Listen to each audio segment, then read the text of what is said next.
Hey everyone! I'm Jackie. I'm Patty.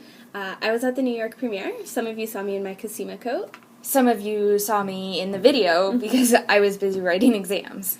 But we are here with our first episode of the Clone After Show. And we said that we would be talking about the show and theories and things that had happened. Right. But then we realized that, because it's a premiere, some of you might not be seeing it right away, different time zones, different countries. We didn't want to spoil it for any of you because she says it's amazing. It is amazing, and you should have the experience of watching it without any spoilers. So what we are doing today is we're going to do actually a little introduction and recap of Season 1 so that we don't spoil anything for you. And I will avoid talking about anything that has to do with Season 2, and if we have any theories, they will come from her. Right, and if they come from me, I haven't seen it. I don't know anything, so they're strictly fan. They're definitely not spoilery. And, if I had told her anything, I would not be here to do this because she would have been very upset with me and probably gone all Allison on me. Yeah. Or possibly Helena. We do We're own not a glue gun. Yeah, we do. Anyways, so hi. So let's start with, who's your favorite clone? My favorite clone? Okay. There are a lot of good points of all the clones, but I've got to say my favorite is Sarah, and not just because she's the first clone that we meet. If I could be a punk and actually pull it off, I totally would be. But I am so not a punk. The closest I get is saying oi, but I'm like Allison, I need a lot of practice. Which is funny that you mention Allison because she's actually, as much as I love to cosplay as Cosima, I would say Allison is my favorite.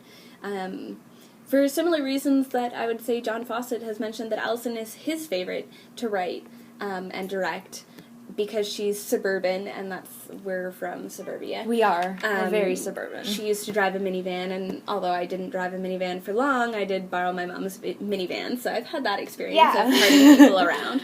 And carpooling. But also just kind of the type A personality that she has, and some of her mannerisms I'm more prone to than others. And, of course, the Canadian connection, which I love, and I do not hesitate to talk about it any chance I get, because, Canada! So those are our favorite clones a little bit. Mm-hmm. So, going back to the Season 1 finale, what was, and I know that's reaching back pretty far. But what was, at the time, what was one of the biggest shockers for you? One of the biggest shockers was, Sarah getting home and finding no one there. Mm-hmm. That was, but also just seeing the picture of Mrs. S with all the scientists, and I spent the whole hiatus wondering if she was Sarah's monitor and thinking, that would suck so much because she raised Sarah. Mm-hmm. And I feel that if she was the monitor, she stopped doing her job a long time ago because she loves Fee and Sarah, and you can see it when she interacts with them, which is part of the reason why she was so reluctant to let Sarah see Kira again, because she didn't want her granddaughter to get hurt. Mm-hmm. And that's really, that's the family dynamic, right? Kira is Mrs. S's granddaughter, so. Yeah, which I had never really thought of that before, so, wow, where have I been? Not in my head. Yeah, I have to say, obviously, Sarah coming home to the empty, trashed house was a huge shock, and also, I think finding the patent and the barcodes, like, this is your number, was kind of a shock. Yeah. Because, obviously, we had assumed at that point that Dyad they were possessive of the clones, but now we realize they actually possess the clones. Right, which is terrifying. Absolutely terrifying. To sort of briefly talk about the monitor thing, I find it interesting because Leaky called Sarah the lost clone. So I think it would be, I don't know that she has a monitor. Yeah. Dyad has no information on her. They had no idea where she was. So I can't see that anyone has been reporting to them about Sarah, with the exception of Paul reporting on her as Beth. Right, because we were actually lucky enough to watch, because we're in New York, we were watching the BBC marathon yesterday, and we we saw the one, again, where Sarah gets tested for the first time and they suddenly realize that she's not Beth. I also felt kind of bad watching it on BBC America because I feel like I'm cheating on Space Channel, which is where I usually watch it. So we're sorry, Space. I love you, Space. I love you. But yeah, we're going to be watching BBC America tonight because there's no space in New York City. So sorry, we love you, but we're PVRing it at home. So yeah. Space is definitely getting our views. Yeah, we love Space. And we'll watch it again as soon as we get home. Let's be real. Yeah, I'm probably going to watch it every day until the next episode and just keep going like that. Right. Yeah, so, oh man. Okay, so here's what people were asking me at the premiere, how I got into Orphan Black. And I was saying it was actually because of you. You were the one who pointed out that it was airing after Doctor Who and we should watch it. So right. Do you remember how you found out about it? Yeah. Again, it was Doctor Who. I watch, it aired in April, which was during the school year for me when I'm at university, and I watch a lot of Space at school. They've got everything. They've got, Doctor Who reruns. Well, now they've got Orphan Black. Last year they didn't. Castle, the occasional Star Trek episode. I'm all over the Space Channel. So I was watching reruns one morning, and all of a sudden I see this commercial for Orphan Black, and it was a very teasery trailer. There wasn't a lot, and I was like, this looks really interesting, but I'm not... Automatically, whenever I see a new commercial for a new show, I'm like, I'm not sure I'll have time to fit it into my TV schedule. Because it's already pretty packed. And then, of course, you get to the end of the commercial, and it's like Saturdays after Doctor Who. And I'm like, well, that's perfect, because I don't watch anything after Doctor Who. Yeah, we sit and talk about Doctor Who after Doctor Who. Yeah. So we were like, hey, we have some time so then. We were like, you know what? And we did a little bit of research I did before I talked to you. And I was like, hey, it's a Canadian show. We're big fans of Canadian shows, so we've watched ones that you guys have probably never heard of. But some of them that you have, I was talking to someone about Rookie Blue in line at the premiere. So Rookie Blue, Remedy is a new one that started that's unfortunately we are behind on, but Enrico Colantoni, who a lot of you would recognize from Veronica Mars. Or Flashpoint, which is also Canadian. Yeah. Or Just Shoot Me. That was a really old one. Yeah. Anyways, sorry, we love our Canadians. So I did a little research and I saw that it was a Canadian show and that it was filmed in Toronto and that all the main actors were Canadian. Which was a shock because in the commercial, you meet Sarah and Fee, and they're both British. So we were like, okay, we'll definitely give this a try. And within the first 30 seconds, Sarah waking up on the train and getting off, and you seeing Beth. Already intrigued in the characters. Yeah. Don't know what's going on. I was hooked within the first minute, and I was like, well, I know what I'm doing for the next 10 weeks. I'm going to be watching all of these. Like, I was really intrigued with the setup, because it's not often that the first line you hear from a character is a curse word. Yes. Sarah.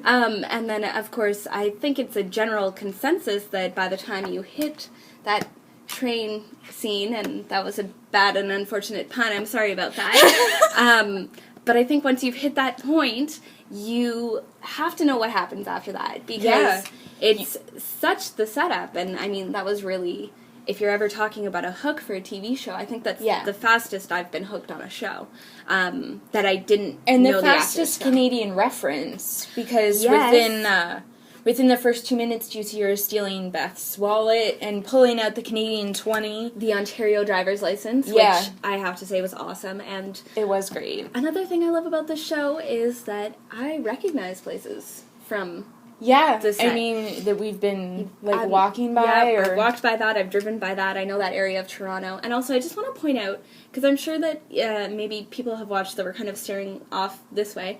So the way that we're filming, our camera is right here. Here in the corner. But our screen is over here. You can't even see my hand now. My screen is over here. So we keep looking at the screen trying to make sure we're actually framed. Right, so we're not like and this. And we're not, because I'm actually over here, so we keep moving.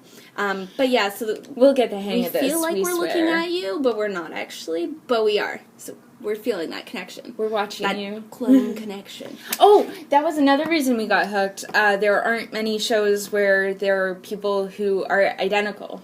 Yeah, and not that many times where you see people who look the same but have very different personalities. A lot of times you tend to fall into that twin trap where they, even if they don't dress the same, they have very similar tastes, very similar... Right, or you write them that they get along all the time. Speaking from personal experience, we've had some pretty nasty fights, so it's really nice to see that, you know, Allison and Sarah didn't get along right away, and she liked Beth better than Sarah. Well, it's interesting because I feel with our main three, Sarah, Cosima, and Beth, you have a little bit of that, like, three-sister or, like, three-sibling dichotomy, so you kind of have the older sister, younger sister, middle sister.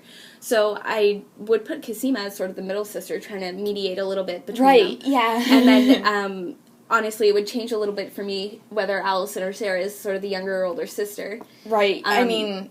Because, I mean, they are actually very close in age. They're both mums. Yeah. Whether it's biological or adopted. Which Allison's also, a little more stable in her relationship and having, like, a, well... Yeah, and Sarah's a little more rebellious, so maybe she could be more of the younger sister character, but then also at times she's sort of the one that's more the driving force, which you would see a little more in the older sibling. Right. So, but I enjoy that kind of exploration of, I guess, sisterhood. Yeah, and it really is a show about sisters, even though they're not, you know, technically sisters. But it's, like Cosima says in one of her first appearances, wow, I can talk, it's that whole nature versus nurture. Yes, we're related, but not by nurture, by nature. So it's not that you grew up in the same house, it's not that you were raised together, but it's that your genetics are, your DNA is the same. Yeah.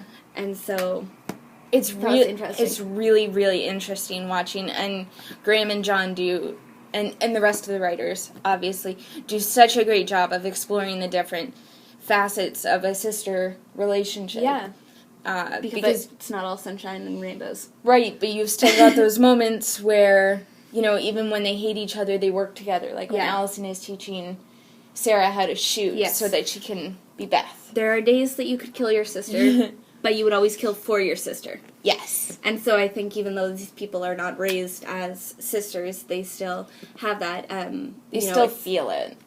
Again, Cosima says, we are your biological imperative. We are your family, even though we're not family. Although, so it's still... luckily, none of them take it quite as far as Helena. Helena. She was probably my biggest surprise as a clone. Yeah. Because I really was not expecting another clone to be going off clones, and... Definitely not. I mean, as a plot twist, that was a really good one. And then, I'm not gonna lie, I was a little surprised she had blonde hair. Yeah, that was... but she has brown roots, so it's kind of like someone took the time to dye her hair. Yeah. And then you're like, wow, she's crazy, but she maintains that. A little bit. But I mean, she has roots. Yeah. But it's interesting, if they're trying to convince her that she's the original, maybe they did that as some kind of differentiation from all the brunette clones that we've seen. Like, maybe the Proletheans just went, yeah, no, we have to convince her she's different somehow, which... I mean, we've seen from some of the photos that there are Proletheans appearing in this season, so maybe they'll explore that a little bit. Yeah, which is good because... But I'm afraid of them. Tomas was a... Sorry about that, someone was at the door. Anyways, we are signing off for today. We just want to leave you with... there is some Orphan Black fan art that we'll be showing at the end, and also your soundtrack for today is Stars Above by Maria Doyle Kennedy from her album Maria Live. Thankfully given to us the idea by my friend Shauna, who's on Tumblr, ofyourshadow.tumblr.com, and we will be back tomorrow morning with all of the spoilers. So we will see you then. Have a great night. Bye.